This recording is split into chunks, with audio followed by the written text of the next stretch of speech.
Nous allons prier le Seigneur pour notre sanctification, pour notre croissance dans la crainte de Dieu, notre croissance dans la communion, notre croissance dans l'obéissance, notre croissance dans la connaissance. Prions au nom de Jésus pour notre croissance spirituelle. Sharabasute. Alléluia. Seigneur Dieu de gloire, accorde-nous de grandir encore et encore en toi. Accorde-nous la faveur, Seigneur, de te connaître davantage. Au nom de Jésus-Christ de Nazareth, nous demandons ton aide, nous demandons ton soutien. Nul ne peut te connaître par lui-même. Nul ne peut t'aimer sans que tu ne te révèles. Nul ne peut connaître ta parole sans l'inspiration du Saint-Esprit. Seigneur, je te prie et je te supplie de nous donner la maturité dans la sainteté. Donne une vie de sanctification stable, une vie de sanctification sans haut et bas. Donne-nous, Seigneur, la constance dans la sainteté, la constance dans la pureté. Ô Dieu, donne-nous chaque fois que nous lirons les Écritures de les comprendre et d'être à même de les partager aux autres. Ô Père, que ton esprit se meuve alors que nous allons enseigner, que ton esprit enseigne alors que nous allons enseigner, que ton esprit parle alors que nous allons parler, que ton esprit bouleverse alors que nous allons parler, que ton esprit transforme et délivre alors que nous allons parler. Que le but de cette réunion soit atteint et que ton plan merveilleux sur terre comme au ciel se réalise. Au nom de Jésus. Bénis ta parole et bénis la fin de cet enseignement sur les conséquences du péché. Au nom de Jésus, à nous et parle-nous. J'ai ainsi prié. Amen. Acclamons le Seigneur. Pousse des cris d'adoration. Pousse des cris de louange. Alléluia.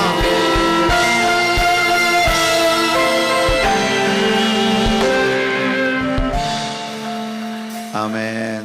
Prenez place, s'il vous plaît. Eh bien, nos cultes sont conduits par le Saint-Esprit. Même si on vient à l'étude biblique, n'empêche qu'on peut permettre à la gloire de Dieu de se mouvoir. Et le Seigneur vous a béni et nous a bénis par cette présence, cette adoration. Nous acclamons le Seigneur. Je vous salue tous au nom de Jésus. Bonsoir à chacun de vous. Alors, je ne serai pas long parce que j'ai déjà beaucoup parlé sur les conséquences du péché. Je vais ajouter 5 points et nous allons clore ainsi cette série d'enseignements sur les conséquences, le péché et ses conséquences. Nous sommes dans les 60 fondements de la Sainte Doctrine. Précédemment, j'avais enseigné sur la Trinité, 3 personnes en Dieu, Père, Fils et Saint-Esprit, sur la divinité de Jésus, que Jésus est plus qu'un homme, plus qu'un prophète, mais il est Dieu. Sur la naissance virginale de Jésus, qu'il est né au travers d'une vierge, la Vierge Marie. Sur l'autorité des Écritures, sur l'imposition des mains, et ça fait un bout de temps que nous sommes en train de parler du péché et de ses conséquences. Comme nous finissons, et j'ai 20 conséquences du péché. Je crois que j'ai parlé déjà de 15. Je vais récapituler et puis nous allons clôturer cet enseignement sur le péché et ses conséquences.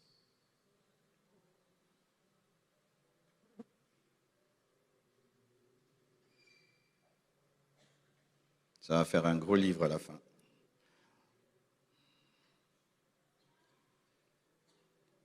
Alors, j'avais dit que le péché se définit comme une transgression ou un acte contraire à la volonté parfaite de Dieu, aux lois et aux principes de Dieu. C'est un comportement ou une pensée qui va à l'encontre des enseignements divins et qui éloigne l'homme de sa relation avec Dieu. Le péché peut être une action, elle peut être une pensée, elle peut être même une émotion ou une négligence qui viole les commandements de Dieu. Premièrement, sur ces 20 conséquences du péché, le péché sépare spirituellement l'homme d'avec Dieu. Deuxièmement, le péché déclenche la mort physique. Troisièmement, le péché déclenche la mort éternelle qui est appelée l'enfer. Quatrièmement, le péché déclenche la cécité spirituelle. C'est-à-dire que tu ne connais plus le bien du mal, tu n'entends plus Dieu. Cinquièmement, le péché engendre le désordre moral et spirituel. Sixièmement, le péché engendre la perte de la direction divine. Septièmement, le péché a des conséquences physiques, émotionnelles. Il rend malade et il vole la paix. Huitièmement, le péché rend esclave du péché. Rend esclave du péché car l'homme est esclave de ceux qui dominent sur lui. Et quiconque se livre au péché est esclave du péché. Le péché impacte négativement la descendance car Dieu punit la faute des pères sur les enfants jusqu'à la 3e génération et la 4e de ceux qui ne sont pas en Jésus-Christ.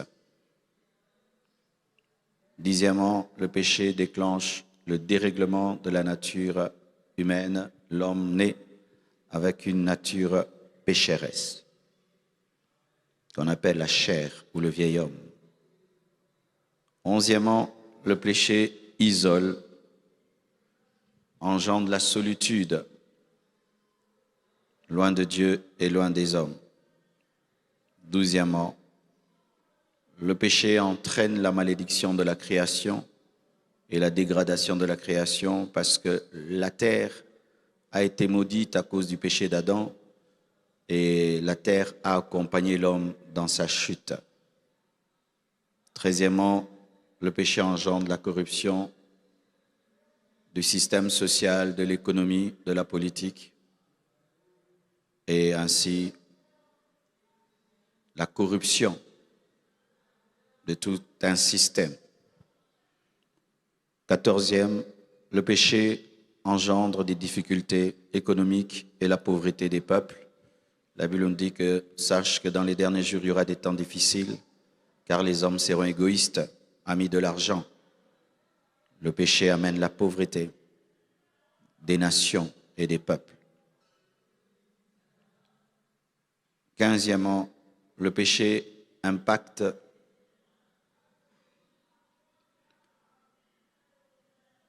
je crois que ça j'avais déjà dit. La descendance, j'avais déjà parlé? Ok. Pour aujourd'hui, nous lisons la Bible, Jacques 4, versets 1 à 2. On va nous projeter cela, Jacques 4, 1 à 2. D'où viennent les luttes ou d'où viennent les querelles parmi vous? N'est-ce pas de vos passions qui combattent dans vos membres? Alléluia. Vous convoitez et vous ne possédez pas. Vous êtes meurtriers et envieux et vous ne pouvez pas obtenir. Vous avez des querelles et des luttes et vous ne possédez pas parce que vous ne demandez pas. Prenez place, s'il vous plaît. L'apôtre Jacques souligne que les luttes parmi les hommes, les querelles parmi les hommes naissent des passions qui combattent dans nos membres. Ça veut dire que les problèmes que les hommes ont entre eux, rancune, méchanceté, jalousie, colère, les guerres même, les guerres, sont produites par les passions charnelles. Et c'est vrai, la guerre qu'on a au Congo, qu'est-ce qu'il y a en bas? Le péché, la cupidité, la jalousie, l'envie, l'égoïsme, qui peut faire que quelqu'un peut déclencher une guerre pour devenir milliardaire et il s'en fout qu'il y ait des millions de personnes qui meurent. Le péché détruit un couple. Quand on parle des divorces, oh, les gens divorcent. Tu fais des recherches, en bas là-bas, qu'est-ce qu'il y a? Le péché, l'égoïsme, la méchanceté, l'infidélité, la brutalité, la cupidité, la sorcellerie, la magie. Le péché. Quand deux amis se séparent, tu fais des études en bas, jalousie, oh, il me critique dans le dos, il parle du mal de moi, il fait ceci. Le péché. Le péché. Tant que Adam et Ève n'avaient pas péché, les relations humaines étaient bonnes. Mais quand seulement ils ont amené le péché, on voit un grand frère qui tue son petit frère. Alléluia. On voit un homme qui accuse sa femme auprès de Dieu. C'est la femme que tu m'as donnée. Accusation. Pourquoi? Le péché. Alors des fois, nous voulons que les hommes vivent ensemble dans la paix, dans la joie. Alors que le problème pour que les hommes vivent dans la paix et dans la joie, il faut vaincre le péché. Si Dieu nous amène au ciel, au paradis, dans la nouvelle Jérusalem céleste, sans traiter le péché en nous, la nouvelle Jérusalem céleste va devenir l'enfer. Parce que le péché a la capacité de détruire les relations. C'est pourquoi vous remarquez que les personnes saintes qui ont vaincu le mal ont des amitiés durables. 10 ans, 20 ans, 30 ans, 50 ans. C'est pourquoi vous voyez les couples qui ont vaincu le péché vieillissent ensemble. Parce que sans victoire sur le péché, tu ne peux pas avoir des vrais amis. Tu vas même décevoir tes amis. Tu vas commencer à les critiquer dans les dos, tu vas commencer à les envier, tu vas être déloyal, tu seras un mauvais ami. Qui, lorsque ton ami te confiera des choses, tu vas aller les dire parce que tu ne l'aimes pas vraiment. Quand ton ami va te raconter ses succès, tu seras jaloux dans ton cœur, même si tu vas faire semblant d'aimer ça. Quand tu diras à une femme, je serai fidèle, ce sera faux. Quand tu diras à un homme, me soumettrai, ce sera faux. Parce que le péché nous empêche d'avoir des vraies relations humaines.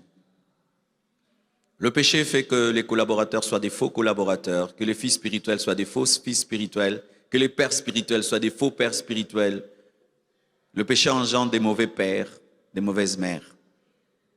Une fille est venue me voir et m'a dit, mon père ne s'occupe pas de moi, comment j'étudie, comment je m'habille, comment je mange. Il nous a abandonnés, moi et mes frères et notre maman. Comment un père peut être comme ça? J'ai dit, c'est le péché. Le péché peut faire qu'un homme abandonne tous ses enfants, les oublie, comme si c'était des chiens de pierre. Et vous êtes étonnés. Comment tu peux oublier ta descendance? Le péché. Le péché peut faire qu'un homme puisse taper à mort une femme qu'il a épousée. Le péché peut faire qu'une femme puisse tromper son mari. Le péché. Alors vous qui voulez avoir des bonnes relations humaines, le secret, ce n'est pas d'abord d'aimer les hommes. Le secret, ce n'est pas d'abord d'aimer tes amis, ta femme, ton mari, tes frères et sœurs. Tu dois vaincre le péché en toi. Parce que s'il est là, il va tout détruire, il va tout démolir. Comment un grand frère peut tuer son frère seulement parce que Dieu l'a exaucé? Le péché, c'est un animal. Le péché, c'est un monstre qui peut te faire des choses où toi-même tu te dis, comment j'ai fait ça? C'est pourquoi ne le prenez jamais. Ne prenez jamais à la légère la nature mauvaise, pécheresse. Elle détruit les relations. Elle amène des luttes, des querelles, des convoitises. Le péché. Le péché amène la perte de la bénédiction. Lorsque nous lisons Deutéronome 28, nous voyons comment Dieu dit, je te bénirai si tu obéis, je te bénirai si tu obéis, mais si tu désobéis, voici les malédictions qui viendront sur toi. Tes ennemis viendront contre toi et tu fuiras par ce chemin. Tu seras dominé par tes ennemis, j'amènerai des maladies sur toi, le péché. De la même manière que l'obéissance amène la bénédiction, la désobéissance amène la malédiction, qui est la perte de la bénédiction. Proverbe 3, verset 33 nous dit, « La malédiction de l'Éternel est dans la maison du méchant. » La malédiction de l'Éternel est dans la maison du méchant. La malédiction de l'Éternel est dans la maison du méchant, mais il bénit la maison des justes. Souvent, nous oublions cela. Même si nous sommes dans la grâce, nous devons obéir à Dieu. Amen. Tu es chrétien sous la grâce, tu ne fais que pécher. L'autre est chrétien sous la grâce, il obéit, vous n'aurez pas la même vie. Ah oui, ne vous y trompez pas. Ces enseignements qu'on donne de laxisme, de péché parce qu'on est chrétien. Un chrétien obéissant ne sera pas égal à un chrétien désobéissant. Non. Même si tous nous bénéficions du sang de Jésus, même si tous nous bénéficions du sang de l'agneau, nous n'aurons pas le même niveau de bénédiction. Je vous ai enseigné sur les sortes de vases qu'il y a dans la maison de Dieu, les vases de terre, les vases de bois, les vases d'argent et les vases d'or. Dans le Nouveau Testament, il y a des vases d'or, il y a des vases d'argent, il y a des vases de terre, il y a des vases de bois.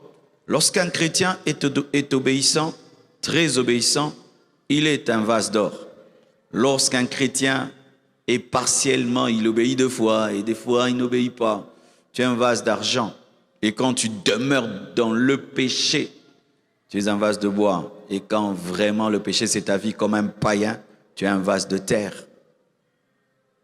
Dieu t'a béni. Voici une manière de conserver la bénédiction. Vis dans l'obéissance. Dieu t'a béni. Voici une manière de perdre la bénédiction. Vis dans le péché. Vis dans le péché. Tu vas voir les faveurs de Dieu diminuer. Vis dans le péché. Tu vas voir la protection divine diminuer. Vis dans le péché. Tu vas voir comment ta vie va se compliquer. La bénédiction de Dieu demeure là où il y a la sanctification. La bénédiction de Dieu demeure là où il y a l'obéissance. Donc retenez, le péché détruit les relations humaines.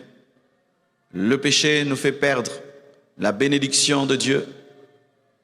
Et 17, la perte de la gloire de Dieu. Vous voyez cette gloire que nous avons vécue là. Le péché la chasse. Lorsque dans une église, le péché s'enracine, vivre une telle gloire devient impossible. Oh oui mes frères, j'ai prié dans des endroits où tu te poses vraiment la question si Dieu est là. Donc tu ne sens même pas une goutte de Dieu, comme s'il y a un béton sur votre tête. La chorale adore, les gens prêchent, on fait du bruit. Il n'y a rien. Aucune ouverture spirituelle, bloquée. Lorsque tu vis dans le péché, tu sens vraiment un béton sur ta tête quand tu pries. Tu sens que tes prières ne dépassent même pas le plafond. Tu ne sens plus sa présence quand tu adores. Tu ne sens plus sa présence quand tu pries. Tu ne sens plus sa présence dans ta vie. Tu as une relation administrative avec Dieu. C'est mon Père. Mais il n'y a plus l'intimité. Il n'y a plus les bonus de sa présence. Quelle est la dernière fois que tu as senti la gloire de Dieu? Quelle est la dernière fois que tu as prié, à l'église ou chez toi à la maison, où vraiment tu pouvais dire « j'étais dans la gloire de Dieu ». Le péché nous fait oublier le chemin de la gloire. C'est pourquoi quelqu'un hier peut avoir expérimenté la gloire de Dieu, mais quand tu demeures dans le péché, c'est comme si tu oublies le chemin. Tu vois, il y a des endroits où tu es allé hier. Aujourd'hui, on te dit, prends la voiture, va, tu te perds. Mais tu étais allé, tu as oublié le chemin. Le péché efface la connaissance du chemin qui mène à la gloire de Dieu.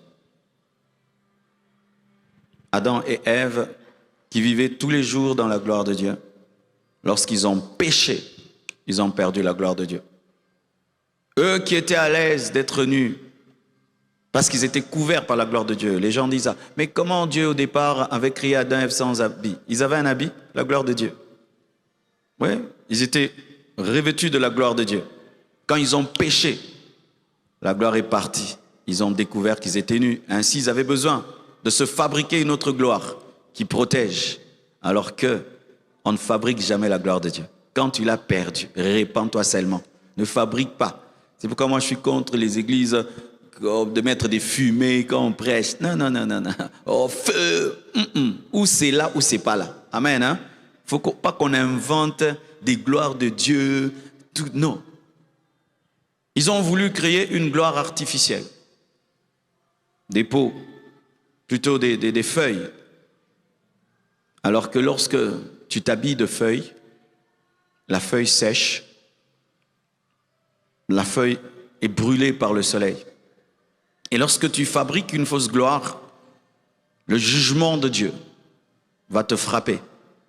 Et le temps va révéler qu'elle était fausse. Ne fabriquez rien. Alléluia. Lorsque tu sens dans ta vie qu'à cause du péché, tu as perdu la gloire de Dieu, va devant lui. Reconnais ton mal. Reconnais ton péché. Reconnais. Et il va te restaurer. Ne fabriquez rien. Ne fabriquez rien. Alléluia. Et Dieu, qui voit l'erreur doctrinale d'Adam et Ève, qui veulent fabriquer une fausse gloire, une gloire éphémère, leur montre le chemin qui mène à la vraie gloire, le sacrifice. Ce n'est qu'au travers du sacrifice de Jésus, au travers du sang de l'agneau, que nous pouvons retrouver la gloire perdue. Alléluia. Et Romains 3, verset 23 nous le dit, « Tous ont péché et sont privés de la gloire de Dieu, sont privés de la présence de Dieu. Lorsque l'homme naît sur la terre, à cause du péché d'Adam et Ève, l'homme naît séparé de Dieu et l'homme naît en dehors de la présence de Dieu.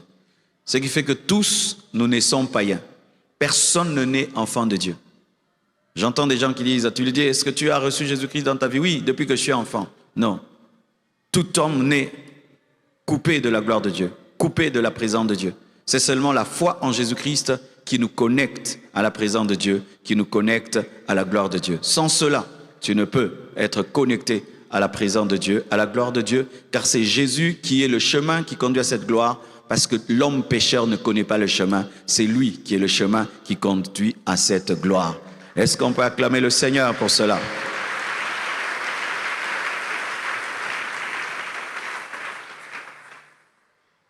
Mes frères et sœurs, j'aimerais quand même donner ce détail entre la relation avec Dieu et sa communion à ce niveau-là.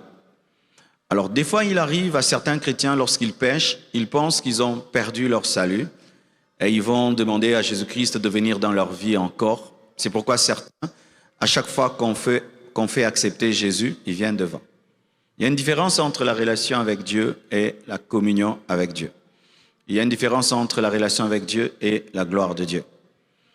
Lorsque l'homme a péché, il a été séparé de Dieu. La relation a été brisée et la communion a été brisée. Mais quand Jésus-Christ vient dans ta vie, il restaure cette relation avec Dieu. Tu deviens son fils, il devient ton père. Quant à toi maintenant d'entretenir par l'obéissance la communion que tu as avec lui. La foi en Dieu nous donne la relation avec Dieu, mais c'est l'obéissance qui nous donne la communion avec lui.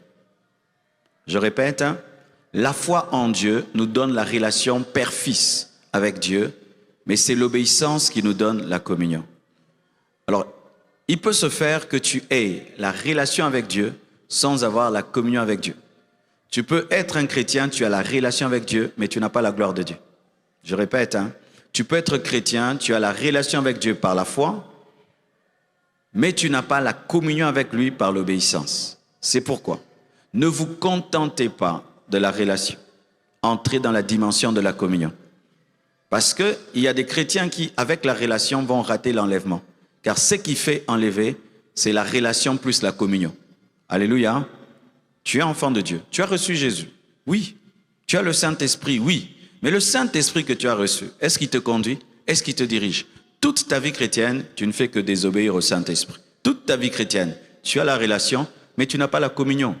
Et tu n'auras pas les mêmes résultats qu'un chrétien qui a à la fois la relation et la communion. Vous n'aurez pas le même exaucement, vous n'aurez pas la même autorité, vous n'aurez pas le même impact, parce que lui, c'est un fils obéissant. C'est comme à la maison.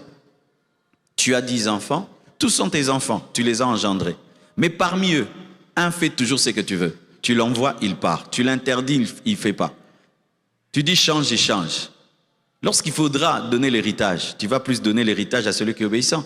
Lorsqu'il faudrait que tu présentes, tu vas plus présenter celui qui est obéissant. Lorsqu'il faudrait que tu puisses mandater, tu vas plus mandater celui qui est obéissant. Les autres sont aussi tes enfants, mais lui, parmi tes enfants, est obéissant. Il a une communion avec le Père. En plus de la relation, il a une communion. Mais aussi, ce n'est pas parce que ta communion est brisée que tu n'es plus enfant de Dieu, non. Il ne t'est pas demandé d'aller encore recevoir Jésus-Christ, non. Mais il t'est demandé de mettre ta vie en ordre afin que la communion soit rétablie. Lorsqu'Israël a perdu sa communion avec Dieu, ils étaient toujours le peuple de Dieu. Lorsque Élie est venu, il n'a pas dit, maintenant vous allez devenir le peuple. Ils étaient déjà Israël à cause de l'alliance avec Abraham, avec Isaac et Jacob. Mais il devait rebâtir l'autel de l'Éternel pour que le feu tombe. Amen. Il n'est pas allé dans la dimension de l'alliance avec Abraham, mais il est allé dans la dimension de leur communion avec Dieu. Il devait renoncer à Baal et à Astarté. Amen. Tu es enfant de Dieu, tu dois renoncer à Baal, Astarté. Mais si tu es ici, tu n'as jamais donné ta vie à Jésus-Christ, toi tu n'as pas un problème de communion. Tu as d'abord un problème de relation, ensuite un problème de communion. Car lorsque tu te donnes à Jésus-Christ, tu as la relation et la communion. Alléluia. Et tu dois entretenir cette relation et cette communion. Mais certains, pendant le chemin, au cours du chemin, ils perdent la communion avec Dieu et ils se contentent de la relation. Moi, je suis enfant de Dieu. Moi, je suis enfant de Dieu. Oui, tu es enfant de Dieu, mais un enfant de Dieu désobéissant, un enfant de Dieu pécheur. Et tu ne vas pas vivre la totalité de ton héritage, la totalité du plan parfait de Dieu pour toi, parce que le plan de Dieu, c'est pour la communion, pas pour la relation. Mais la communion doit être fondée sur la relation, car si tu cherches la communion sans relation, c'est la religiosité. Il faut d'abord avoir la relation, ensuite la communion, pour que ce soit la vie chrétienne. Vous comprenez ce que je suis en train de dire, hein? Parce qu'il y a aussi des gens qui cherchent la communion avec Dieu sans la relation avec Dieu. C'est-à-dire, il ne veut pas devenir enfant de Dieu. Il ne veut pas croire en Jésus-Christ pour devenir enfant de Dieu, mais il veut se sanctifier, il veut être loin du péché, comme les bouddhistes et beaucoup de gens, beaucoup de religions veulent la communion avec Dieu, mais ne veulent pas la relation, parce que la relation n'est qu'en Christ, en Christ, en Christ, en Christ. L'homme ne peut devenir enfant de Dieu qu'en Jésus. Alors, toute recherche de sainteté, de communion en dehors de Jésus-Christ, c'est de la religion et c'est un habit souillé que Dieu ne peut accepter. Dieu ne consomme qu'une communion fondée sur la relation. Alléluia. C'est comme l'enfant du voisin. Il veut me plaire. Oui, il peut me plaire et tout, mais il ne deviendra jamais mon fils pour cela. Alléluia. Donc il faut d'abord que tu sois mon fils et puis tu me plais. Tu dois d'abord être chrétien, enfant de Dieu. Ensuite, maintenant, tu cherches la communion. Et voilà maintenant l'avantage de la relation combinée à la communion, c'est que la relation te donne la puissance, une nature qui te permet de vivre dans la communion. Alléluia. C'est comme je suis un humain. Je veux vivre avec un poisson. Qu'est-ce que je veux faire? Je veux donner au poisson la capacité de vivre en dehors de l'eau. Amen. Et Dieu maintenant te donne la capacité de vivre dans la sainteté par la relation, parce que dans la relation, il y a une personne qui s'appelle le Saint-Esprit qui te rend capable de vivre dans la communion. C'est pourquoi si tu cherches la communion sans la relation, tu n'auras pas le Saint-Esprit, parce que le Saint-Esprit vient au travers de l'alliance pour t'aider à demeurer dans l'alliance. C'est pourquoi ne prêchons pas aux païens la sanctification. Ce n'est pas le message pour les païens. Le message pour les païens, c'est la relation. Alléluia. Reçois Jésus, tu seras sauvé, tu vas devenir enfant de Dieu. Ensuite, il pourra se sanctifier parce que maintenant, il a la nature divine capable de l'aider à obéir à Dieu. Je ne sais pas toi, mais moi, quand j'étais païen, je prenais des décisions de communion. J'arrête avec ceci, j'arrête avec cela. Un mois après, je rentre fois 10. Pourquoi? Je voulais être l'ami d'un humain tout en étant un poisson. Alors chaque fois que je ressortais de l'eau, j'avais des asphyxies, je devais encore replonger dans l'eau. Mais lorsque tu es transformé, tu as la nature divine, il est possible à l'homme de marcher avec Dieu parce que maintenant, il a Dieu en lui qui lui permet de vivre avec Dieu. C'est pourquoi la Bible dit Enoch marcha avec Dieu et puis il ne fit plus. Amen. Parce qu'il avait et la relation et la communion avec Dieu. Il te faut la communion, il te faut la relation, il te faut la communion, il faut la relation. Pas seulement la relation, la communion. Pas seulement la communion, la relation. Acclamons le Seigneur.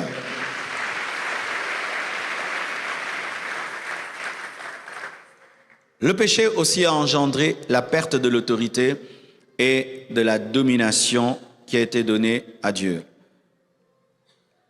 On va nous mettre Genèse 1, versets 26 à 28. Genèse 1, 26 à 28. Puis Dieu dit, faisons l'homme à notre image, selon notre ressemblance, et qu'il domine sur les poissons de la mer, sur les oiseaux du ciel, et sur le bétail, sur toute la terre, et sur tous les reptiles qui rampent sur la terre, et qu'il domine. Dieu créa l'homme à son image, et il créa à l'image de Dieu, et il créa l'homme et la femme. La domination, c'est pour la femme, c'est pour l'homme, parce que la femme est un homme. Amen. Et la femme est homme, femme. L'homme est homme, homme. C'est ça, non? Les femmes sont hommes, non? Sont des hommes. Des hommes, c'est-à-dire humaines, n'est-ce pas? Les femmes sont des humaines. Alors, lorsque Dieu crée l'homme, il lui donne sa communion, il lui donne sa présence, mais il lui donne plus que cela. Dieu donne à l'homme l'autorité sur la création. Parce que je peux te créer, et je vis en relation avec toi, en communion avec toi, mais tu ne domines pas sur ce que j'ai créé. Mais Dieu n'a pas fait ça. En plus de nous créer à son image, il nous a permis de dominer sur ce qu'il a créé. Toute la création, Dieu nous a donné de la dominer. Les animaux, les poissons, les arbres, tout et tout. Mais lorsque Dieu donne l'autorité à l'homme, la domination à l'homme, il lui donne cela devant le diable. Parce que le diable, c'était un esprit. Satan était déjà précipité avant la chute de l'homme. Pour ceux qui ne savent pas, la chute du diable a eu lieu avant la chute de l'homme. C'est ainsi que le diable a utilisé le serpent.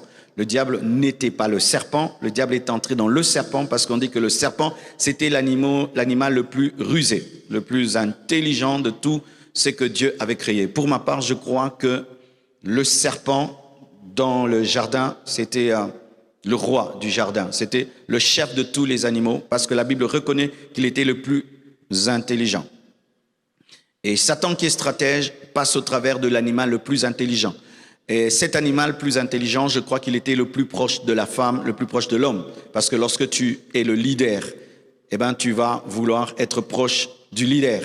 Et je crois que la femme était proche du serpent. Pas le serpent possédé par Satan, mais le serpent créé par Dieu. Et Satan, qui est le serpent spirituel, le dragon, est entré dans le serpent naturel pour parler à Ève.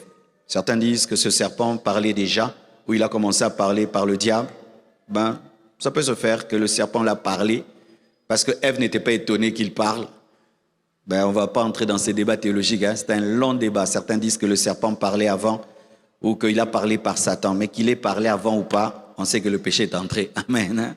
Des débats inutiles. Alors, lorsque le diable entre dans le serpent pour faire tomber l'homme, la ruse, c'est qu'il utilise la femme. Il sait qu'il ne peut pas directement aller auprès de l'homme parce qu'il sait que l'homme va s'opposer à lui. Mais il sait que l'homme aura du mal à s'opposer à la femme. C'est un rusé. Il entre par la femme, il fait tomber la femme. Et c'est comme les dominos. Vous connaissez les dominos? Tu pousses un truc, pou. C'est que s'il fait tomber la femme va faire tomber l'homme et l'homme pêche. Quand l'homme pêche, c'est qu'il ne sait pas, c'est qu'en péchant, il n'a pas seulement perdu la communion avec Dieu, il a perdu la domination. Et quand il perd cette domination, qui récupère? C'est Satan qui récupère. Parce que lorsque Satan se tient devant Dieu, il dit que tout ceci m'a été donné, n'est-ce pas? Il lui présente la gloire des nations, il dit cela m'a été donné. Cela ne lui a pas été donné par Dieu, cela lui a été donné par l'homme. C'est l'homme qui a donné à Satan la domination sur la terre. Oui. Quand on dit que Satan est le prince de ce monde, c'est l'homme qui lui a donné les clés. Je te donne la clé de la maison. Et puis quelqu'un vient te mentir. Et tu lui donnes la clé. Ben, il devient le chef de la maison. C'est pas moi qui lui ai donné, c'est toi à qui j'ai donné la clé, qui lui a donné. Et Satan, dès ce jour, à cause du péché d'Adam et de Ève, est devenu le prince de ce monde. Si tu as une belle maison qui est gardée par une bonne personne, elle sera propre, elle sera belle. Mais si cette maison est gardée par une mauvaise personne, qu'est-ce qu'il y aura? Elle sera détruite, non? C'est pourquoi le monde est maintenant comme ça, parce que maintenant, celui à qui on a donné la domination est sale, il est impur, et il a détruit la terre, détruit le monde. C'est quand on voyait même des moustiques qui nous piquent, qui nous rendent malades. Un moustique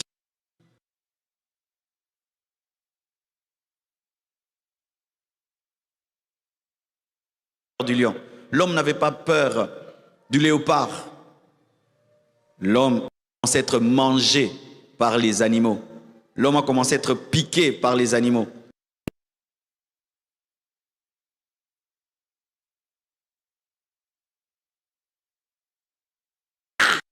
Sauter sur la table. Qui ont peur des serpents ici? Qui ont peur des araignées? Qui ont peur des rats? Qui ont peur des chiens? Tu veux voir, tu as l'onction du Saint-Esprit, tu viens me voir. J'ouvre mes 2 chiens là. Pasteur. Moi, il y a des animaux que je dégoûte. Les gros rats. Vous connaissez les gros rats poilus? Quand tu me montres un tel, hein, les gros rats poilus avec une longue queue comme ça, qui fait comme ça. Quand je vois ça, j'ai envie de vomir. Donc j'ai la chair de poule. Même s'il ne me touche pas, il est tellement dégueulasse que... Moi, je crois qu'il y a certains animaux qui ont été modifiés par le péché. Regardez comment les mouches ne cherchent que les moustiques ne cherchent que nos oreilles. Hein? Pourquoi ils chantent qu'ici? Pas ici. Pourquoi? Ils ont été faits pour nous torturer. Pour ceux qui ne croient pas qu'il y a une modification des animaux.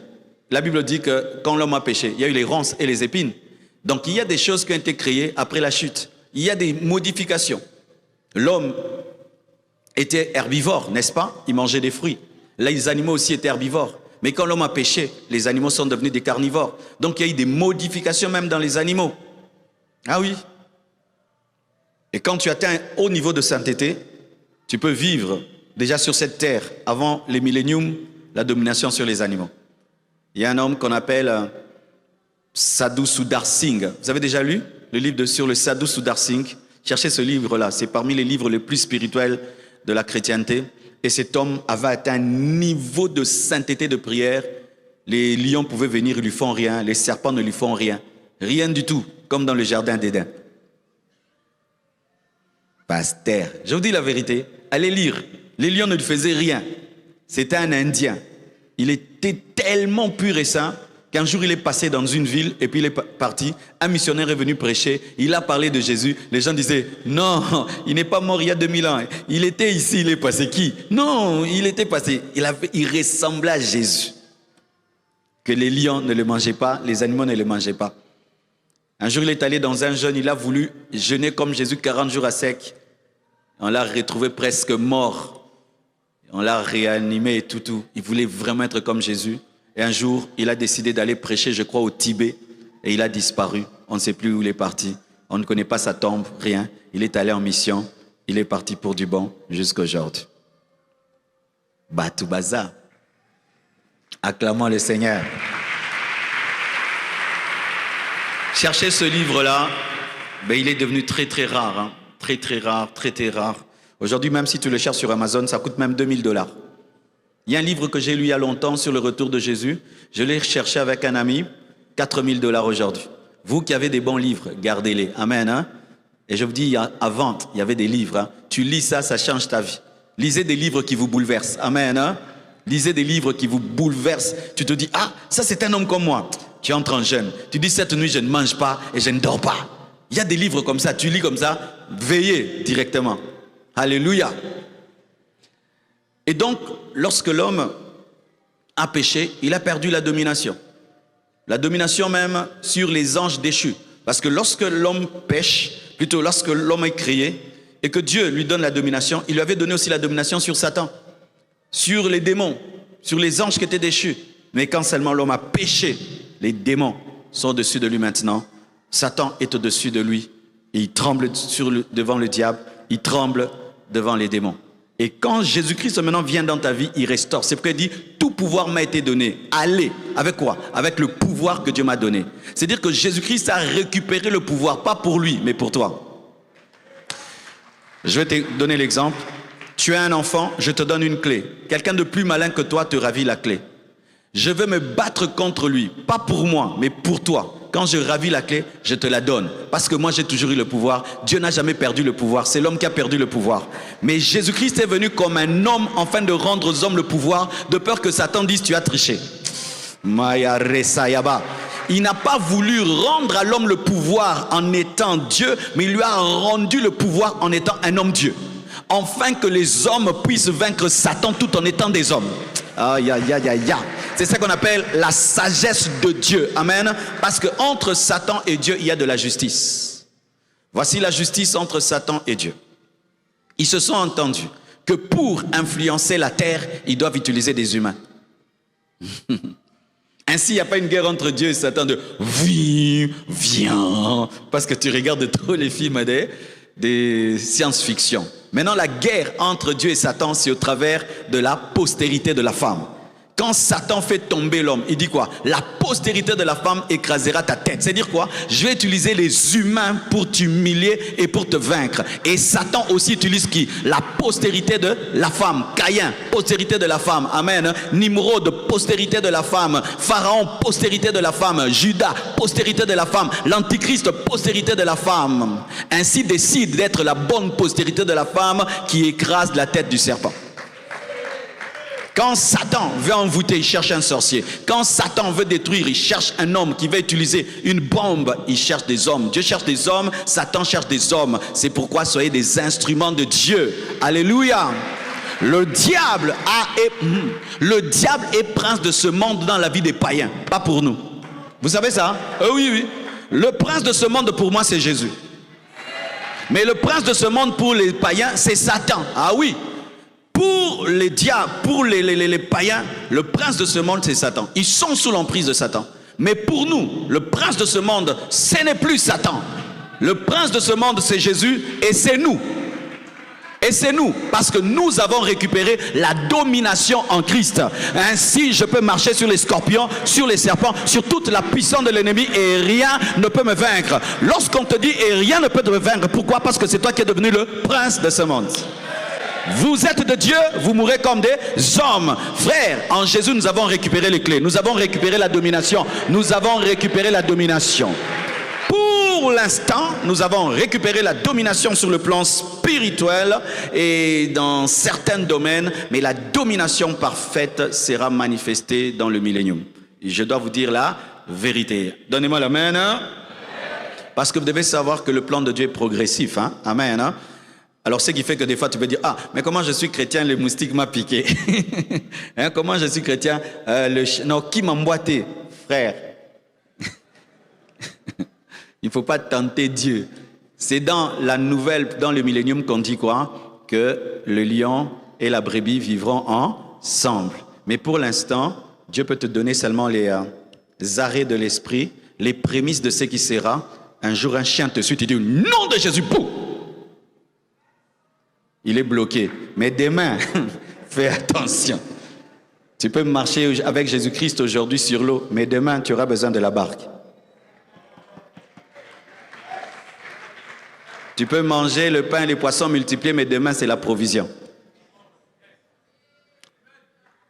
C'est-à-dire que des fois, tu peux goûter aux dimensions du millénium pour que Dieu te dise qu'il le fera. C'est comme Élie. Dieu l'a enlevé. Il tombe. Il l'enlève et puis un jour, il part. Enoch est enlevé pour dire qu'il y aura l'enlèvement. Il y a certaines choses que nous pouvons vivre en ce temps-ci afin d'annoncer ce qui sera. Amen. Hein? Vous prendrez des breuvages mortels, vous ne mourrez pas. Mais est-ce que tu vas prendre Nanko? Bayo. N'est-ce pas? Vous avez compris l'équilibre, hein? Alors, sachez ceci, que lorsque l'homme a péché, il a perdu la domination. Alors si le péché a fait perdre à l'homme la domination et a fait que Satan devienne le prince de ce monde, chaque fois que nous péchons, nous perdons aussi la domination. C'est pourquoi tu peux être là, tu chasses les démons, ils partent. Demain, mène une vie de péché. Démon sort. Tcha, yo. Amen. Hein? Tu fais des délivrances, démon sort, sois dans la sainteté. Tu commences à vivre dans le péché, démon sort, ils vont te résister, ils vont te frapper comme les fils de Xéva. Alléluia. Tu chasses les maladies, c'est très bien. Demain, commence à pécher. Ces maladies peuvent venir en toi. Un homme de Dieu, Dieu l'utilisait terriblement aux États-Unis au temps du réveil. Il faisait marcher les paralytiques, il guérissait les hydroptiques, je crois, des gens qui sont presque courbés. Et Dieu l'avait tellement utilisé. Un jour, une folie lui prend, il crie. que l'Amérique est sous ses pieds, le monde est sous ses pieds. Il a commencé à s'habiller comme un souverain sacrificateur. Il a créé toute une cité pour lui-même. L'orgueil est entré dans sa vie. Il a commencé à vendre des choses de Dieu. Et progressivement, il tombe malade. Vous savez, il est tombé de il a quelle maladie? La même maladie que lui chassait. Il est mort sur une chaise aussi paralysé, comme les gens qui guérissaient, courbés. Pourquoi? Il avait perdu la domination sur ce qu'il dominait. Vivez dans la sainteté, vivez dans la crainte de Dieu, afin de manifester la domination. Lorsque tu as une domination dans ta vie, garde-la dans la crainte de Dieu et dans l'obéissance, parce que les choses que Dieu nous donne sont maintenues dans la sainteté. Alléluia. Terminons. C'est 19, hein? 19. Le péché rend esclave aux forces spirituelles, démoniaques, sataniques. La Bible dit dans Ephésiens 2, verset 2, « Vous étiez morts par vos offenses et par vos péchés, dans lesquels vous marchiez autrefois, selon le train de ce monde, selon le prince de la puissance de l'air. » La puissance de l'air, c'est le deuxième monde. C'est là où se trouve le quartier général de Satan. Il y a ce premier monde, ce monde physique que nous voyons. Il y a le deuxième monde qu'on appelle aussi la puissance de l'air. Et il y a le troisième ciel, là où se trouve le trône de Dieu. Et Satan a établi son quartier général dans le deuxième monde, afin d'influencer le premier monde, notre monde ici. Certains pensent que le diable est en enfer. Satan n'est pas en enfer. Hein? C'est une fausse doctrine. Hein? Oh, le diable, on nous dessine Satan en enfer en train de brûler, les démons en enfer en train de brûler. Non, ils ne sont pas encore en enfer. Ils iront en enfer. Lorsque Satan a été précipité, il a été précipité sur la terre. Il est ici, au milieu de nous. Sur la terre, d'autres démons sont tombés dans l'eau. Il y a des esprits des eaux. D'autres sont sur la terre, d'autres sont dans les airs. Des principautés, des dominations, des princes de ténèbres. Alors, qu'est-ce qui se passe? C'est que souvent, nous oublions que nous ne sommes pas seuls sur la terre. Si, dans sa chute, Satan a amené le 1/3 des anges, selon la parole de Dieu qui dit que le dragon a été précipité avec le 1/3 des étoiles, symbolisant les anges qui sont devenus des démons, et que Dieu ait créé des myriades d'anges, si le 1/3 des myriades tombe, c'est-à-dire qu'il y a aussi des myriades de démons. Et donc, il y a plus de démons sur la terre que des hommes. Vous savez ça? Il y a plus de démons sur la terre que les hommes. Tu dois le savoir. Hein? Pourquoi? Parce que lorsqu'un médecin, mettons, va là où il y a le corona, va là où il y a l'impox, on l'envoie dans un coin, comme souvent on envoie ma fille, dans un coin où il y a trop de maladies. Il faut voir comment il se protège. Hein? Il porte des casques, des masques, même des combinaisons. Hein? Vous voyez autant de corona, comment les médecins? Parce qu'ils savent qu'ici, il y a trop de maladies. Si on pouvait être conscient que ce monde, il y a trop de démons. Amen, hein? Trop de démons. Vous pouvez être dans une avenue, vous êtes à 200, mais il y a 2000 démons. Hein? Vous pouvez être dans un pays, vous êtes à 1 million. Il y a peut-être 60 millions de démons. Est-ce qu'on est conscient de ça? Souvent, on oublie. Comme on ne les voit pas. Comme on ne les voit pas. Si tu vas dans un endroit, il y a trop de moustiques. Qu'est-ce que tu vas faire? Tu vas mettre la moustiquaire, tu vas fermer la porte pour que les moustiques n'entrent pas, tu vas mettre l'insecticide, certains vous dormez même avec quelque chose, des produits pour que les moustiques ne vous piquent pas, parce que vous savez qu'il y a trop de moustiques. Mais est-ce que vous savez qu'il y a trop de démons sur la terre? Et voici maintenant ce que ces démons font. C'est que étant donné qu'ils sont très nombreux, donc ils sont à côté de chaque humain, même s'ils ne sont pas omniprésents, ils utilisent leur nombre. Vous comprenez ça? C'est-à-dire que quand tu pêches, il y a qui à côté de toi? Il y a un démon. Ah oui. Quand tu pêches en présence d'un démon. Si tu pouvais imaginer ça, est-ce que tu peux te couper là, alors qu'il y a un lion? Ton sang là va l'attirer, non? Tu vas veiller, n'est-ce pas? Est-ce que tu peux ouvrir ta fenêtre à 22 heures dans un quartier plein de moustiques? Tu ne vas pas le faire, hein? Parce que tu sais, si tu ouvres seulement un peu, ils entrent, n'est-ce pas? Mais il y a plein de moustiques spirituels autour de nous, des esprits mauvais. Surtout dans les lieux où les gens pêchent beaucoup. les hôtels, les lieux d'impudicité, les lieux de débauche, il y a encore une concentration de démons. C'est comme une poubelle. Dans la poubelle, il y a beaucoup de microbes. Et il y a des poubelles comme ça. Alors, si tu pouvais imaginer, pendant que tu pêches, la présence des anges et aussi la présence des esprits mauvais. Quand tu obéis à Dieu, les anges te protègent. Quand tu pêches, tu ouvres des portes aux démons. Et la Bible dit, veillez et priez, afin de ne pas tomber dans la tentation. Veillez, veillez. Il faut veiller, mon frère. Comme tu veilles pour que les moustiques n'entrent pas. Est-ce que quand tu te réveilles le matin, tu dis, aujourd'hui, je ne vais pas pécher? Non, non, vivre caca. Alors que non, c'est la guerre, c'est le combat. Je connais des gens, ils ont commis l'erreur, sont tombés dans le péché seulement avec une sorcière. La sorcière lui laisse un esprit d'impudicité. Il n'arrive plus à arrêter. Il n'arrive plus. Même il confesse, il n'arrive plus. On lui a laissé un esprit. Maintenant, Dieu veut que tu puisses confesser à quelqu'un. Non, toi tu te bats avec ça seulement. Je vais laisser. Dieu dit, va dire à quelqu'un que tu es tombé et qu'on prie pour toi. Tu te bats avec. Parce que tu n'es pas conscient que c'est une maladie. Il y a des maladies qui acceptent l'automédication. Mais d'autres, tu peux faire l'automédication de l'appendicite. Tu peux faire l'automédication du cancer. Il y a des maladies, tu peux prendre toi-même le médicament. Mais il y a d'autres, s'il faut qu'on t'opère, tu dois aller dire à quelqu'un. Il t'endort, il t'ouvre le ventre, il enlève la maladie. Et certains péchés, c'est ça. Quel genre de péché? Ce péché-là avec lequel tu as duré. Il te fait tomber. Boum, boum, boum, boum. Devant lui, tu n'as pas de force. Va dire à quelqu'un. Va dire à quelqu'un. Il va te faire rater le ciel. Ton orgueil spirituel, c'est lui qui va t'amener en enfer.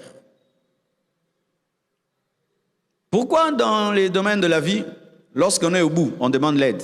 Tu te bats dans un domaine, ça ne va pas. Aidez-moi, connectez-moi, aidez-moi, aidez-moi. Là, vite, on demande de l'aide, hein, pour l'argent, pour les problèmes de ce monde. Tu sais que selon ma force, je ne peux pas régler ce problème. On va même demander des crédits, l'aide. Papa, vous dormez devant moi en face, vraiment, vous me distrayez. Quand vous êtes vraiment en face de moi, vous dormez vraiment. Non, non, non, je ne tolère pas ça. Alors, je disais ceci. Ouais, vous m'avez égaré. Lorsque quelqu'un a besoin d'argent, il va chercher un crédit. Aidez-moi. Mais tu te bats avec un péché.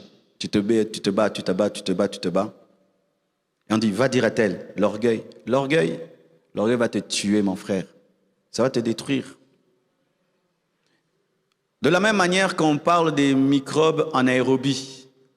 Il y a anaérobie et aérobie. Hein? Il y a certains microbes, il suffit seulement que tu les exposes à l'oxygène, à l'air, ils meurent. C'est comme le microbe du sida, vous savez ça? Lui, il a besoin de ton sang. Tu sors seulement le sida, du sang, il meurt. Et il y a des péchés. Pour les vaincre, tu dois les dire à quelqu'un. Tu dois le sortir du secret. Si tu ne le sors pas du secret, il ne va pas quitter ta vie.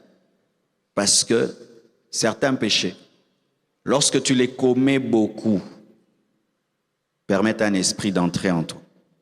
Voici ce qui arrive. Quand tu pêches une fois, tu pêches dans la chair. Parce que l'homme n'a pas besoin du diable pour pécher. Pour le premier homme, Adam, Ève, le diable les a poussés à ça. Mais depuis que l'homme a péché, il n'a plus besoin du diable. C'est comme si on t'apprend quelque chose, maintenant toi-même tu deviens maître. L'homme maintenant pêche sans le diable. L'homme est pécheur. Mais quand tu pêches dans la chair, toi-même, c'est comme tu ouvres une porte et les moustiques se rendent compte que cette maison-là, on a ouvert, non?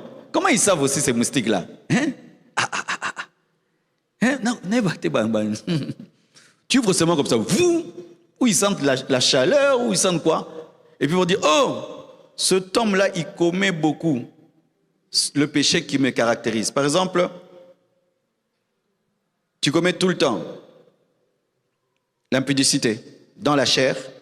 Maintenant, l'esprit là d'impudicité dit, oh, il m'invite, il vient. Et Et au départ, ils rôdent autour de toi comme une oppression. Parce que les démons n'entrent pas directement dans les gens. Hein. Ils t'oppressent, ils t'obsèdent. C'est pourquoi certains au milieu de vous, vous avez des pensées, vous pensez que ce sont vos pensées, mais ce sont des pensées démoniaques.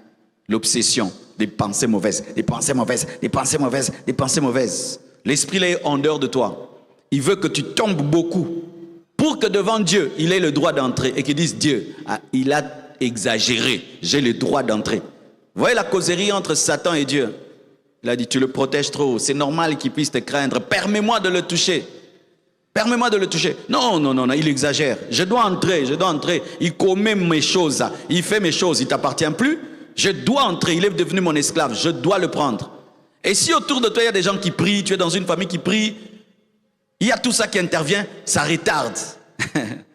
Ça retarde, l'esprit veut entrer, mais il y a des prières de tes parents, de tes frères et sœurs. Seigneur, garde-le, garde-le. L'esprit n'arrive pas. C'est pourquoi quand la prière baisse, il y a beaucoup de possession. C'est pourquoi tu vas voir quelqu'un, il habite une maison, sa vie n'est pas vraiment détruite. Il change seulement de maison. Tu vois là-bas, il est détruit. Parce qu'il n'y a pas une atmosphère qui empêche à ses esprits d'entrer. Mais après, tu ne vas pas bénéficier des prières des autres éternellement. Hein. Tu dois être mis face à ta destinée. Et puis Satan dit non, tu le protèges trop pour la prière des autres. Mais lui-même ne prie pas. Tu le protèges trop par rapport à la crainte de Dieu, de son père, de sa mère. Maintenant, c'est lui-même. Et Dieu n'a pas le choix. Parce que Dieu ne peut pas tricher. Et puis l'esprit entre. Alors pour les chrétiens n'ont pas des démons dans leurs esprits. Amen. Hein? La possession totale. Un chrétien ne peut pas être totalement possédé par les démons. Parce que le siège du Saint-Esprit, c'est ton esprit. Mais un chrétien peut avoir un démon dans le corps et dans l'âme. Hein? Tu peux avoir une maladie en toi, c'est un démon. Tu peux avoir un défaut qui est maintenant maintenu par un démon. C'est ce que la Bible dit. Vous étiez morts par vos offenses et par vos péchés dans lesquels vous marchiez autrefois, selon le train de ce monde, selon le prince de la puissance de l'air, selon le diable, contrôlé par Satan. Le péché permet au prince de l'air de diriger. Quand tu veux pécher, imagine autour de toi des anges et des démons. Faites-le toujours. Tu vas voir que tu vas craindre Dieu davantage. Satan veut que nous soyons des hommes naturels, qui pensons qu'il n'y a que des arbres sur la terre, des montagnes, des voitures et des maisons. Non, il n'y a pas que des arbres, des montagnes et des maisons. Hein. Il y a des esprits mauvais et des esprits bons. Quand tu es attaqué par les puissants des ténèbres, sache qu'il y a des anges. Mais sache que quand tu vis dans la désobéissance, sache qu'il y a des démons qui chercheront à entrer en toi, à te posséder partiellement, parce que le chrétien n'est possédé que partiellement, dans le corps ou dans l'âme, et refuseront de sortir. Ça fait mal au cœur de prier pour un chrétien. Tu chasses les démons, tu entends vraiment les démons parler dans sa bouche. Hein. Je ne sors pas. Démon sort. Ce n'est pas une prophétie qui sort de la bouche du chrétien. Un démon parle vraiment. Je ne sors pas. Ou même il dit, même s'il me chassait, je l'attends à la maison. Il fera mes choses. Tu t'imagines ça? Aucune prophétie ne sort de ta bouche, mais un démon peut parler en toi, parce qu'il vit en toi. Alors voici. Si je veux rendre un endroit propre, et je veux que les mouches puissent le quitter, est-ce que la priorité c'est de prendre un éventail et chasser les mouches, ou c'est de laver la pièce? C'est laver la pièce. Le problème c'est que dans l'église de notre nation, on a beaucoup enseigné sur chasser les démons, éventail, mais on n'a pas enseigné sur laver la maison. Démon sort, éventail. Mais s'il y a une source de mouches, une source de moustiques, tu perds ton temps. La priorité en matière de délivrance, ce n'est pas chasser les démons. Non. La priorité en matière de délivrance, c'est la repentance. Tant que quelqu'un ne se répand pas, les mouches, les démons ont une source pour venir dans sa vie. C'est pourquoi, lorsque Élie a voulu chasser, parce que les dominations d'Astarté, la première chose c'était de ramener les cœurs vers Dieu. Ensuite, il a coupé la tête des prophètes de Baal. Tu ne peux pas couper la tête des prophètes de Baal sans que le cœur du peuple revienne vers Dieu. Alléluia. Pareil aussi dans ta propre vie. Démon, sors. Répands-toi d'abord de la chose qui nourrit les démons. Pour ceux qui font la cure d'âme.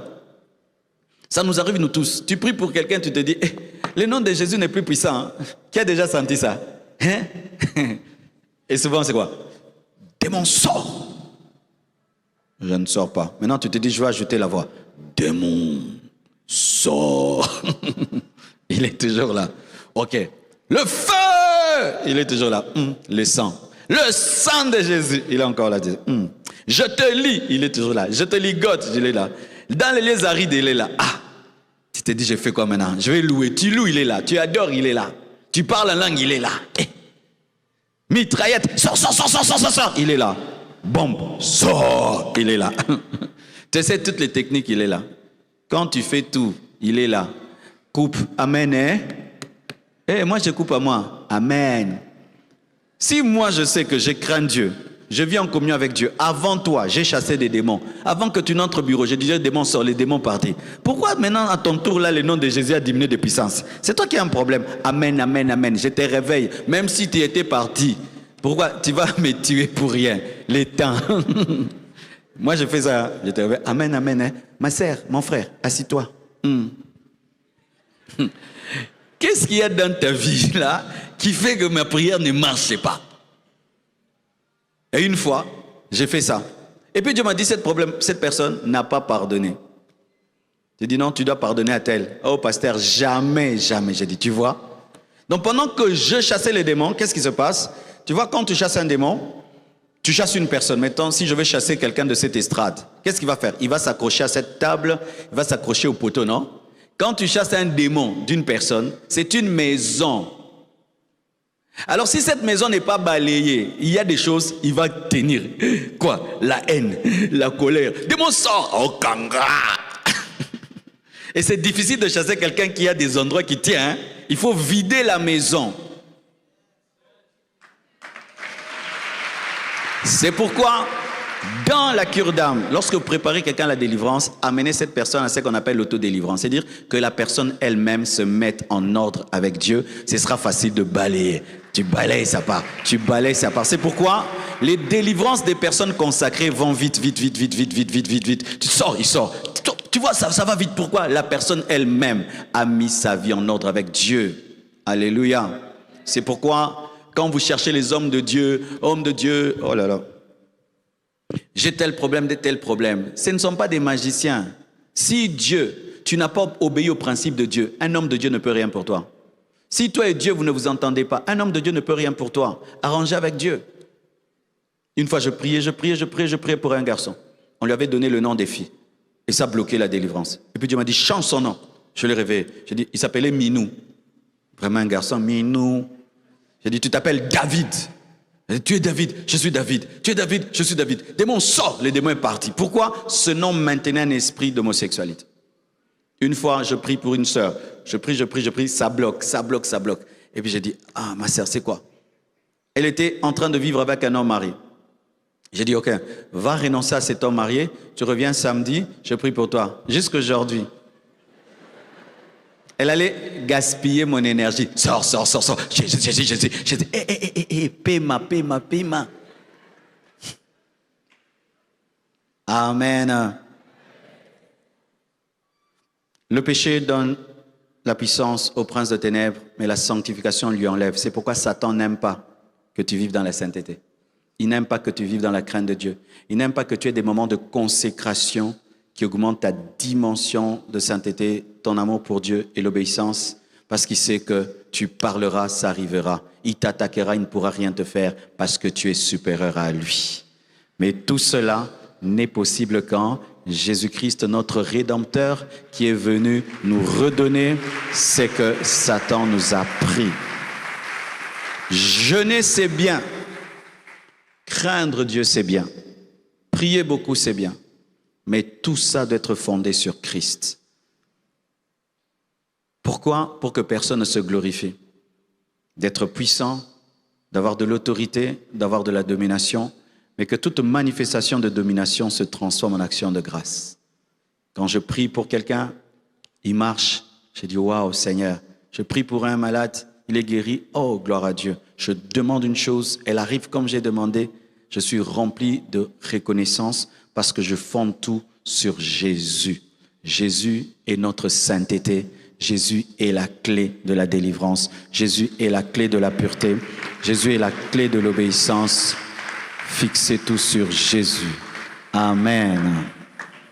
Nous allons nous tenir debout. Nous allons rendre grâce à Dieu. Acclamons le Seigneur pour la fin de cet enseignement qui était béni. Acclame, acclame, acclame, acclame, acclame. Tu vas lever tes mains. Dieu t'a parlé ce soir. Commence à remercier le Seigneur. Saint, Saint, Saint, et l'Éternel des armées, tout l'univers est rempli de sa gloire.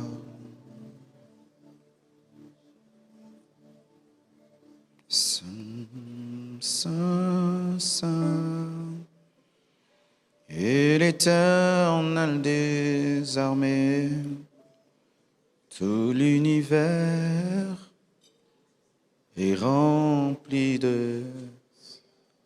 Je vais prier pour toutes les personnes qui sentent que le péché qu'ils ont commencé à commettre est devenu un problème démoniaque, satanique. Approchez-vous, s'il vous plaît, je vais prier pour vous.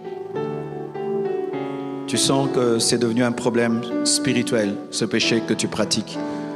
Viens dans l'humilité et c'est comme ça que je vais clore. Déjà reconnaître ça est déjà un grand pas vers la délivrance. Tu trouves que ce n'est plus normal.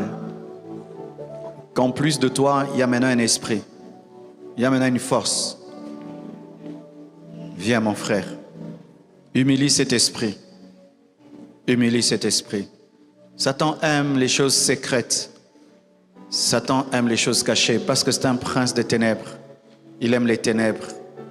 Il aime les gens qui cachent. Il aime les gens qui le cachent. Ne le cache jamais. Ne le cache jamais. C'est un ennemi. Ce n'est pas un ami. On cache un ami. On ne cache pas un ennemi. On cache un ami. On ne cache pas un ennemi. Nous allons prier pour nos frères. Nous allons prier pour nos sœurs. Élevons nos voix et commençons à prier pour leur délivrance. Il y a de la puissance dans la prière en unité. Prions au nom de Jésus. Shalabaria, Zepregede, Arababayate lebo Shindalabayanta labazea. Hallelujah, Hallelujah. Rebo sikete lebaya manda labazia manda malabaya malahaya alabashaya. Délivre-nous, délivre-nous, délivre-nous, délivre, délivre, délivre. Brise les chaînes, brise les chaînes, brise les chaînes. Délivre, délivre, délivre. Brise les chaînes, brise les chaînes, brise les chaînes. Sharamazene boyandele boshaya. Que tes chaînes tombent, que tes chaînes tombent, que tes chaînes tombent, que tes chaînes tombent. Au nom de Jésus, au nom de Jésus, que tes chaînes tombent, que tes chaînes tombent, que tes chaînes tombent, que tes chaînes tombent.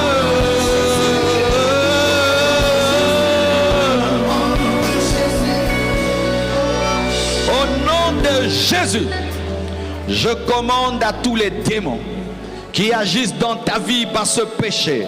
Quittez mon frère, il s'est repenti. Quittez ma soeur, elle a avoué. Quittez mon frère, quittez ma soeur. Quittez, libérez, quittez, quittez. Enlevez-le parmi, menez-le devant. Quittez mon frère, quittez ma soeur, amenez-les devant. Quittez, quittez, quittez, il s'est repenti, il a avoué. Je commande à cet esprit qui te dérange de quitter, d'aller dans les lieux arides. Sois libre, sois libre. Quittez mon frère, quittez ma soeur, quittez mon frère, quittez, sois libéré. Que cette chaîne soit brisée, brisée, brisée, brisée, brisée. Au nom de Jésus, sois libéré de ce mal, sois libéré de ce mal, sois libéré, libéré, libéré. Au nom de Jésus-Christ de Nazareth, sois libéré. Amen-les. Sorobrosé Amashai. Attention.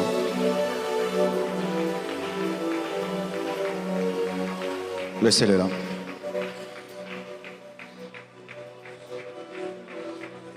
Sois libre.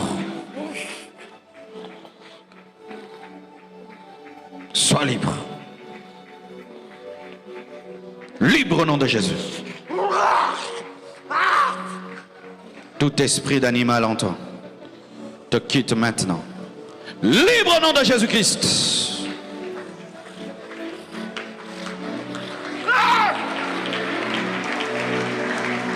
Libre au nom de Jésus.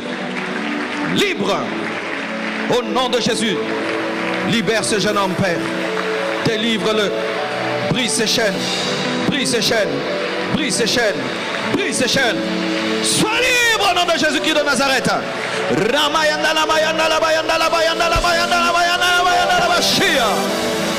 Levez les mains.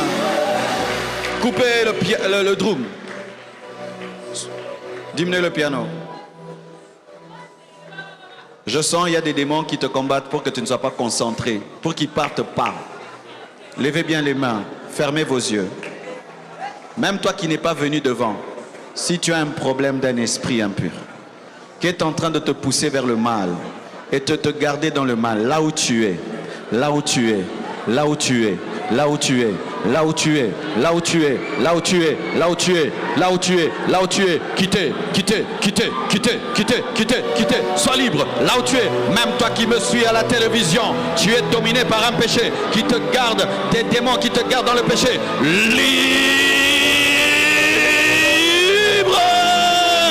au nom de Jésus-Christ de Nazareth, Père délivre, Père libère, Père délivre, Père libère, libère ton peuple de l'emprise des démons, des puissants des ténèbres qui les gardent dans le péché. Sois libéré, que ce joug tombe, que ce joug tombe, que ce joug tombe, que ce joug tombe, là où tu es, sois libre au nom de Jésus-Christ de Nazareth. Amenez-les ici devant. Tous. Dis avec moi, au nom de Jésus, j'ordonne à tout démon que j'ai toléré dans ma vie par le péché, que j'ai invité dans ma vie par le péché, de me quitter maintenant, maintenant, maintenant, maintenant, maintenant, maintenant, maintenant, maintenant, maintenant, maintenant, maintenant, quitte, quitte, quitte, quitte, quitte, quitte, quitte, quitte, quitte, quitte, au nom de Jésus, au nom de Jésus, au nom de Jésus, au nom de Jésus, au nom de Jésus, au nom de Jésus, amen-le, Jokeber, Makeria, Sukepekerido Kosute Kebegeni de Katabe Marido de Kebiga Bayataga Maya Dolobo, Izaka Maya Baba, mal à l'aise, je mets les démons mal à l'aise, je mets les démons mal à l'aise, je mets les démons mal à l'aise, fire, fire, fire, fire, fire. Je mets les démons mal à l'aise, mal à l'aise, mal à l'aise, mal à l'aise, mal à l'aise, mal à l'aise. Le feu dans ton corps, le feu dans ton âme, le feu dans ton corps, le feu dans ton âme. Fire, fire. La puissance du Saint-Esprit te libère, te libère, te libère. Sois délivré, que ta volonté soit libérée, que ta volonté soit libérée, que ta volonté soit libérée, que ta volonté soit libérée. Reçois la force de sortir de ce péché. Que ta volonté soit libérée. Soyez libérés. Amenez-le, amenez-le, amenez-le, Shayabai. Il te libère, il te libère. Si ta repentance est sincère, aucun esprit ne va résister. Aucun esprit ne va résister. Si ta repentance est sincère, cet esprit-là ne peut résister. Au nom de Jésus, là où tu te trouves, la puissance tombe sur toi. Là où tu te trouves, la puissance tombe sur toi. Là où tu te trouves, la puissance tombe sur toi. Là où tu te trouves, la puissance tombe sur toi. Là où tu te trouves, la puissance, la puissance, la puissance, la puissance.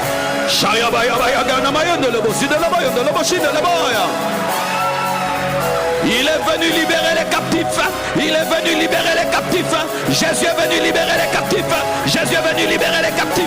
Jésus est venu libérer les captifs. Jésus est venu libérer les captifs. Jésus est venu libérer les captifs. Que tes chaînes tombent. Que tes chaînes tombent. Que tes chaînes tombent. Que tes chaînes tombent. Que tes chaînes tombent. Que tes chaînes tombent. Que tes chaînes tombent. In Jesus' mighty name. In Jesus' mighty name. In Jesus' mighty name. Au nom de Jésus. Frère, sois calme, frère. Frère, sois calme. Prie Dieu. Au nom de Jésus. Sois libre au nom de Jésus. Sois libre au nom de Jésus. Sois concentré sur Dieu, pas sur l'homme de Dieu. Sois libre au nom de Jésus. Sois libre au nom de Jésus. Sois libre au nom de Jésus. Sois libre au nom de Jésus. Sois libre au nom de Jésus. Rabakaya, Sikerea, Handala Bakete, le Bekende, le Beshinda, le Bekaya Mazia. J'ordonne à tout esprit de serpent. J'ordonne à tout esprit de serpent. Esprit de serpent, quittez. Esprit de serpent, quittez. Serpent, quittez. Serpent, quittez. Serpent, quittez. Serpent, quittez. Serpent, quittez. Serpent, quittez. Serpent, quittez. Serpent, quittez. Serpent, quittez. Serpent, quittez. Serpent, quittez. Serpent, quittez. Serpent, quittez. Serpent, quittez. Quittez, quittez, quittez, quittez. Serpent, quittez. Serpent, quittez. Serpent, quittez. Serpent, quittez. Esprit des eaux, sortez. Esprit des eaux. Esprit des eaux, sors, sors. Esprit des eaux, quittez. Esprit des eaux, quittez. Esprit des eaux, quittez. Esprit des eaux, quittez. Esprit des eaux, quittez. Esprit des eaux, quittez. In Jesus' name.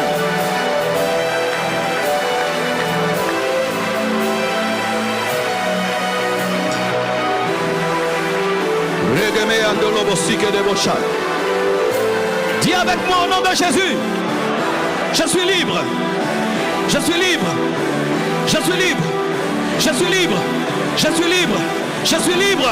Dis avec conviction. Je suis libre. Je suis libre. Je suis libre. Je suis libre. Je suis libre. Je suis libre. Je suis libre. Je suis libre. Je suis libre. Je suis libre. Je suis libre. Je suis libre. Je suis libre. Je suis libre. Je suis libre. Je suis libre. Je suis libre. Je suis libre. Je suis libre.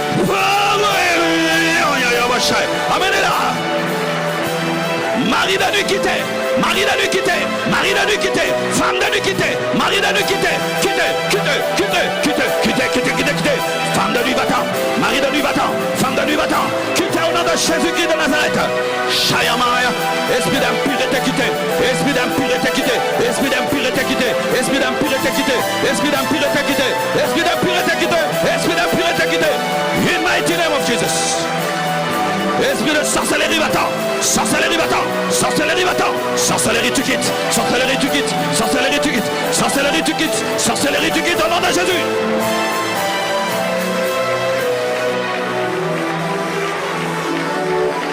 Merci Père éternel. Vous tous qui êtes devant, par l'autorité et le pouvoir que Jésus m'a donné, je vous déclare libre.